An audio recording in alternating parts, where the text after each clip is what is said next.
सामने फोन पर पार्थ और मिनी का वीडियो था और उन्हें देखकर अगस्त्य की आंखें फटी की फटी रह गई थी। वो ना में सिर हिलाते हुए बोला, ये कैसे हो सकता है? This is impossible. तभी विशाल ने कहा, सिर्फ नाजायज बेटा नहीं, तेरी तो नाजायज बेटी भी है अगस्त्य। ध्यान से देख इस बच्ची को, ये भी सेम टू सेम तेरी जेरोक्स कॉपी लग रही है। विशाल के कहने पर जब अगस्त्य ने ध्यान से मिनी के चेहरे को देखा तो वो और परेशान हो गया। उसके चेहरे पर घबराहट बढ़ गई। उसे यूं देख ऋषभ ने उसे छेड़ते हुए कहा, तू तो बहुत बड़ा छुपा रुस्तम निकला यार। बाहर ही बाहर इतना बड़ा गुल खिला दिया और हमें पता तक नहीं चला। ऋषभ की बात सुनकर विशाल ने भी अगस्त्य की टांग खींचते हुए कहा, अरे कम से कम हमें तो बता देता, हम तो तेरे जिगरी यार हैं। अगस्त्य जो ऑलरेडी सदमे में था, ऋषभ और विशाल की ऐसी बातें सुन उसे गुस्सा आ गया। उसने जोर से टेबल पर हाथ मारते हुए कहा, शट अप गाइस, क्या बकवास कर रहे हो तुम लोग? मैं इन बच्चों को नहीं जानता, ये मेरे बच्चे नहीं हैं। अपने आप को जस्टिफाई करते हुए अगस्त्य एकदम हड़बड़ा सा गया था। उसके माथे की नसें दिखने लगी और उसने बौखलाहट में अपने सामने रखी शराब की बोतल को जमीन पर पटक कर तोड़ दिया। अगस्त्य को इतना गुस्से में देखकर बार में भी अचानक से म्यूजिक बंद हो गया। सब लोग उसे घूरने लगे। अगस्त्य का बिहेवियर देख ऋषभ और विशाल भी हक्का बक्का रह गए। तभी विशाल ने अगस्त्य को रिलैक्स करवाते हुए कहा, काम डाउन मेरे भाई, रिलैक्स। हमसे गलती हो गई, हमें लगा कि शायद तेरा बाहर कोई अफेयर वगैरह होगा। अगस्त्य ने घूर कर उसे देखते हुए कहा, ना तो मेरा किसी से कोई अफेयर है और ना ही ये बच्चे मेरे हैं। तुम दोनों मेरी लाइफ के बारे में सब कुछ अच्छे से जानते हो और फिर भी ऐसी बातें कर रहे हो। Like seriously? अगस्त्य को इतना ज्यादा सीरियस देखकर विशाल के साथ साथ ऋषभ भी उसकी ओर बढ़ते हुए बोला, वी बिलीव यू अगस्त्य, लेकिन इन बच्चों की वीडियो देखकर मैं सकते में आ गया था यार। ये हूबहू तुझ जैसे दिख रहे हैं। तू किसी को भी दिखाएगा तो वो कहेंगे कि ये तेरे बच्चे हैं। विशाल ने ऋषभ को घूर कर देखा। वो उसे चुप होने को कह रहा था कि कहीं अगस्त्य ज्यादा नाराज ना हो जाए, लेकिन तभी अगस्त्य बोला, यू आर राइट ऋषभ, यही बात तो मुझे समझ नहीं आ रही कि ये मेरे जैसे क्यों है। तभी विशाल कुछ सोचते हुए बोला, हम सब एक बहुत इम्पोर्टेंट बात भूल रहे हैं अगस्त्य। ये बच्चे सिर्फ तेरी तरह नहीं बल्कि तेरे भाई रुद्र जैसे भी दिखते हैं। विशाल की इस बात को सुनकर अगस्त्य को मानो एक बड़ा झटका लगा। वो कुछ सोचने लगा। दरअसल रुद्र और अगस्त्य दोनों सगे भाई थे। दोनों एकदम एक जैसे दिखते थे, सेम हाइट, सेम बॉडी और सेम चेहरा। यहाँ तक कि रुद्र और अगस्त्य की आंखों का रंग भी एक था। जहाँ अगस्त्य मुंबई शहर का बहुत बड़ा बिजनेस टाइकून था, वहीं रुद्र फिल्मों का सुपरस्टार था। उसकी लगभग हर पिक्चर हिट थी। इंडस्ट्री के ज्यादातर लोग उसके साथ काम करना चाहते थे। रुद्र की फैन फॉलोइंग भी बहुत ज्यादा थी। रुद्र का नाम आते ही अगस्त्य और ऋषभ दोनों ही चौंक गए। तभी विशाल ने आगे कहा, ऐसा भी तो हो सकता है कि ये बच्चे रुद्र के हों। तभी विशाल की नजरें नीचे कमेंट्स पर गई और वो बोला, ये देखो, कई लोगों ने नीचे कमेंट्स में लिखा भी है कि ये बच्चे सुपरस्टार रुद्र के लग रहे हैं। जैसे ही विशाल ने ये बात कही, ऋषभ भी बोल पड़ा, यू आर एक्चुअली राइट विशाल, ये बच्चे जरूर रुद्र के ही होंगे। और वैसे भी वो तो शुरू से ही लड़कियों को घुमाने में आगे रहा है। विशाल और ऋषभ की बातें सुनने के बाद अगस्त्य सोच में पड़ गया। विशाल और ऋषभ सही कह रहे हैं, लेकिन ये सच है या नहीं, मुझे इसका पता लगाना होगा, वरना ये सब हमारी गुडविल को खराब करेगा। सच्चाई का पता लगाने के लिए अगस्त्य बाहर की ओर जाते हुए बोला, मुझे सच का पता लगाना होगा, इसलिए मैं जा रहा हूँ, हम जल्दी मिलते हैं। अगस्त्य को यूं अचानक जाता देख ऋषभ और विशाल ने उसे रोकने की कोशिश की, लेकिन अगस्त्य के दिमाग में तो कुछ और ही चल रहा था। अपनी गाड़ी में बैठते ही अगस्त्य ने तुरंत अपने मैनेजर आलोक को फोन मिला दिया। इतनी रात में अगस्त्य का कॉल आता देख आलोक भी हैरान रह गया। उसने जैसे ही फोन उठाया, अगस्त्य की आवाज उसके कान में पड़ी।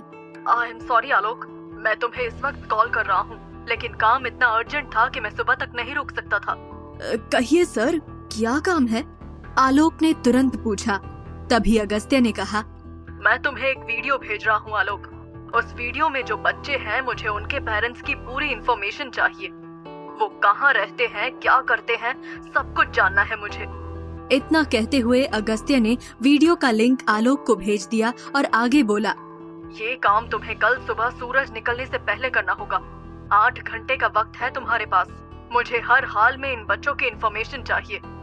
बच्चों के बारे में जानने के लिए अगस्त्य की इतनी बेचैनी देखकर आलोक भी हैरान रह गया और मन में सोचने लगा, आज से पहले सर ने कभी इस तरह से बिहेव नहीं किया, पता नहीं क्या बात है।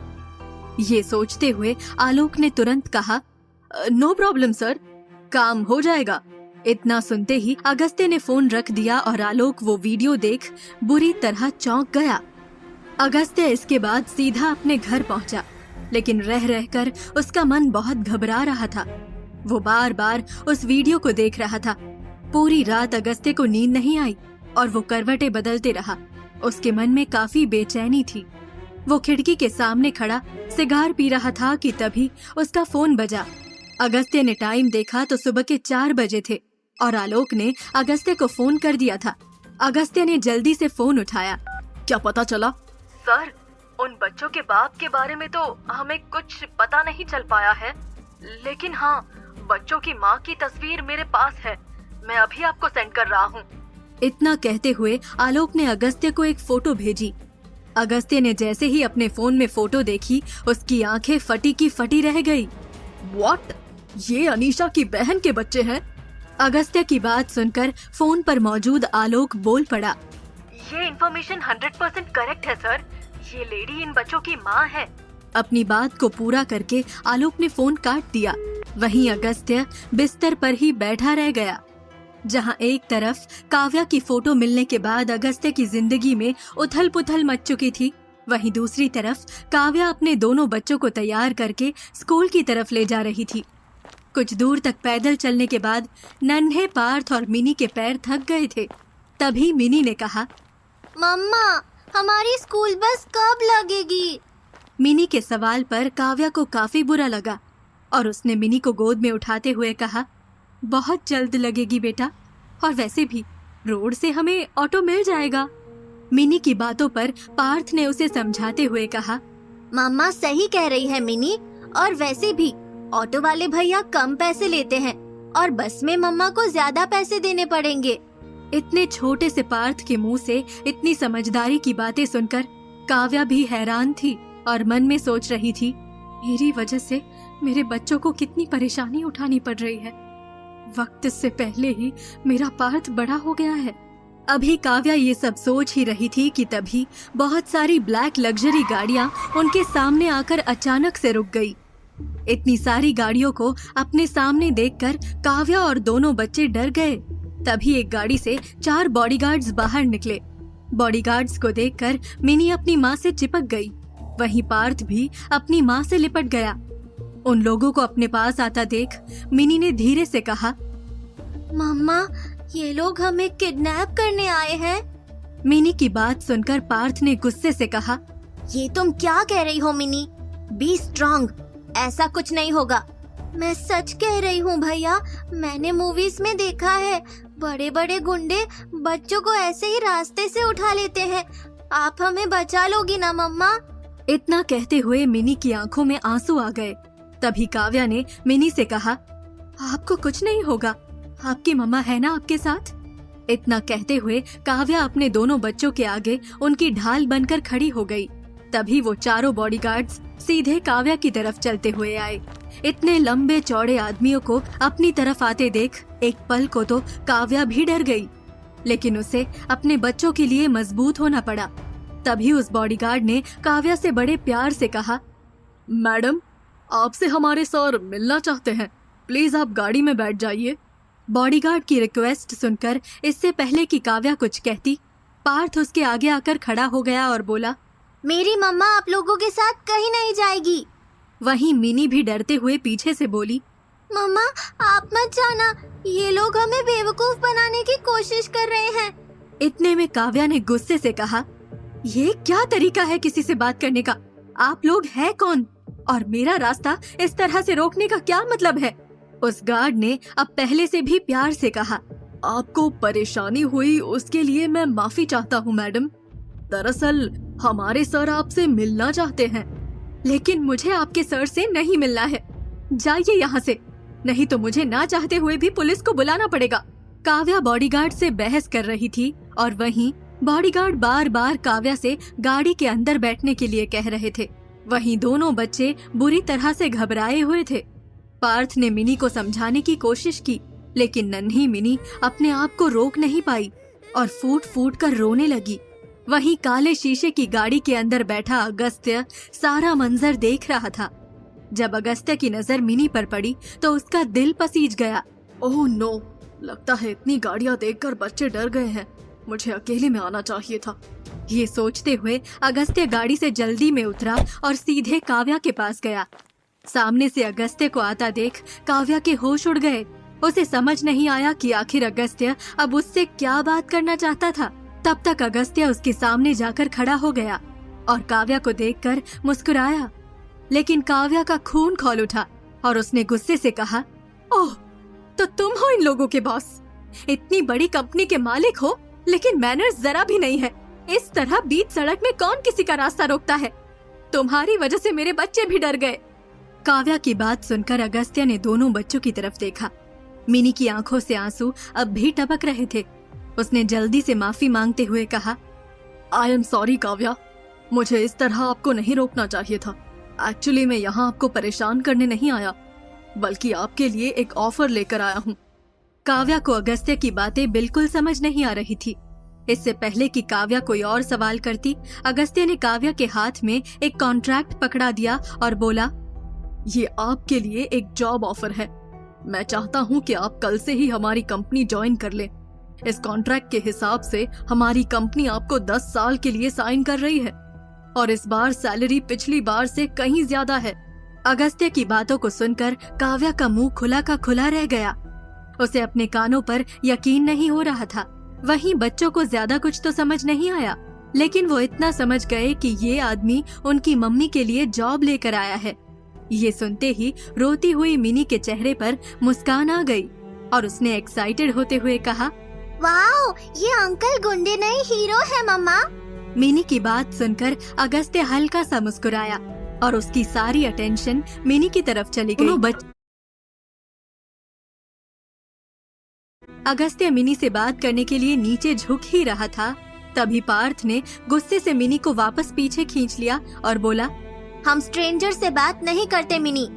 इतना कहते हुए पार्थ ने भौहें तान कर गुस्से में अगस्त्य की तरफ देखा और पार्थ का ये बिहेवियर देखकर अगस्त्य के चेहरे पर फिर से मुस्कान आ गई और वो मन में सोचने लगा, ये तो बिल्कुल हमारी फैमिली पर गया है, हर पल लड़ने के लिए तैयार। काव्या अभी भी अगस्त्य के दिए हुए ऑफर के बारे में सोचकर हैरान थी। तभी अगस्त्य ने काव्या की ओर देखते हुए कहा, देखिए मिस काव्या, आपके पास टाइम है। आप आराम से इस कॉन्ट्रैक्ट को पढ़ लीजिए और अगर आप सैटिस्फाइड हो तो आप कल से ही हमारी कंपनी ज्वाइन कर सकती हैं। इतना कहते हुए अगस्त्य अपने लोगों के साथ वापस गाड़ी में बैठकर चला गया और काव्या एकटक अगस्त्य को देखती रह गई। अगस्त्य की गाड़ी अगले कुछ पलों में काव्या की नजरों से ओझल हो गई। वहीं अगस्त्य के जाते ही मिनी बोल पड़ी, वो अंकल कितने हैंडसम और रिच थे मम्मा, काश वो हमारे पापा होते। मिनी की इस बात को सुनकर पार्थ ने मिनी को डांटते हुए कहा, चुप करो मिनी, तुम हमेशा ऐसे ही करती हो। हर हैंडसम और रिच अंकल हमारे पापा नहीं हो सकते। पार्थ के डांटते ही मिनी उदास हो गई और बोली, सॉरी भैया, लेकिन मुझे भी पापा चाहिए। सबके पापा होते हैं, सिर्फ हमारे ही पापा नहीं है। मिनी की इस बात को सुनकर काव्या को बहुत दुख पहुंचा। उसने अपनी बच्ची को गले से लगा लिया और बोली, ऐसा नहीं कहते बेटा, आपके पास पापा नहीं है तो क्या हुआ, मम्मा तो है ना। इतना कहते हुए काव्या अपने दोनों बच्चों को स्कूल छोड़ाई और फिर उस कॉन्ट्रैक्ट को पढ़ने लगी। अगस्त्य ने जो भी कहा था वो सब उस कॉन्ट्रैक्ट में लिखा था। काव्या को समझ नहीं आ रहा था कि आखिर अगस्त्य ने ये सब क्यों किया। क्या उसे ये जॉब ऑफर लेना चाहिए या नहीं? क्या होगा काव्या का फैसला? क्या वो अगस्त्य की कंपनी ज्वाइन कर लेगी? क्या अगस्त्य पता लगा पाएगा कि पार्थ और मिनी किसके बच्चे हैं? क्या काव्या जान पाएगी अगस्त्य के इस जॉब ऑफर के पीछे का मकसद? इन सभी सवालों के जवाबों के लिए सुनते रहिए कहानी का अगला भाग सिर्फ पॉकेट FM ऐप पर।